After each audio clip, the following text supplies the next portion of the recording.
சினிமாவில் super star Rajinikanth அவர்களுக்குன்னு ஒரு success formula ஒன்று இருக்குது. அதையே அரசியலில் தளபதி விஜய் அண்ணா அவர்கள் ஃபாலோ பண்ணாருன்னா கட்டாயமாக வெற்றி கிடைக்கும் அப்படின்ற ஒரு இன்ஃபர்மேஷன் ஒன்று பாஸ் ஆகிட்டுருக்கு.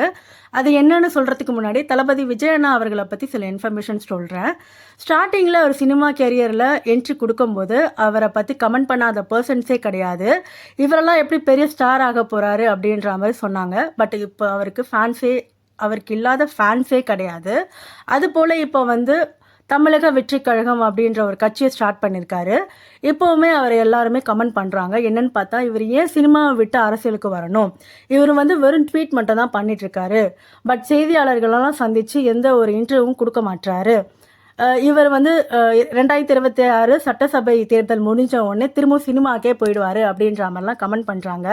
இது அவருக்கு எதுவும் தெரியாமலாம் இல்லை. பட் ஆனால் அவர் அமைதியாக இருந்து கண்டிப்பாக ஏதாச்சும் ஒரு நல்லது பண்ணுவார் அப்படின்ற நம்பிக்கை இப்போ எல்லாருக்குமே அவரோட ஃபேன்ஸ்க்கு இருக்க தான் செய்யுது.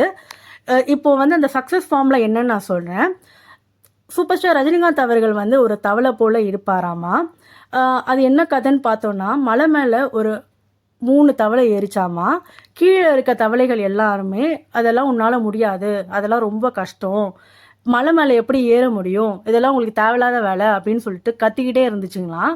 இதை கேட்டுட்டு இருந்த 2 தவளைகள் ஆமாம் அவங்க சொல்கிறது உண்மைதான் அப்படின்னு சொல்லிட்டு மலை மேலேருந்து கீழே குதிச்சிட்டாங்களாம். பட் ஒரே ஒரு தவளை மட்டும் அவங்க என்னதான் சொன்னாலும் அது காதில் போட்டுக்காமல் அதை பார்த்து ஏறிட்டே இருந்துட்டு அந்த மலையை ரீச் பண்ணிடுச்சான். காரணம் என்னன்னா, பேசிக்காகவே அந்த தவளைக்கு காது கேட்காதான். அது செவிடாக இருந்ததுனால தான் அது மேலே போய் அதால் அந்த டெஸ்டினேஷனை அதால் ரீச் பண்ண முடிஞ்சுதான். அதுபோல் தளபதி விஜய் அண்ணா அவர்களும் ஒரு தவளை போல் காது கேட்காம மக்கள் என்ன பேசுகிறாங்க, எல்லாம் அவரை சுற்றி அவரை பற்றி என்ன கமெண்ட் பண்ணாலுமே அது கண்டுக்காமல் இருந்தாருன்னா கண்டிப்பாக அவர் தமிழக வெற்றி கழகம் என்ற கட்சியில் கண்டிப்பாக ஜெயிச்சு பெரிய பொசிஷனுக்கு வருவார் அப்படின்னும் சொல்லப்படுது.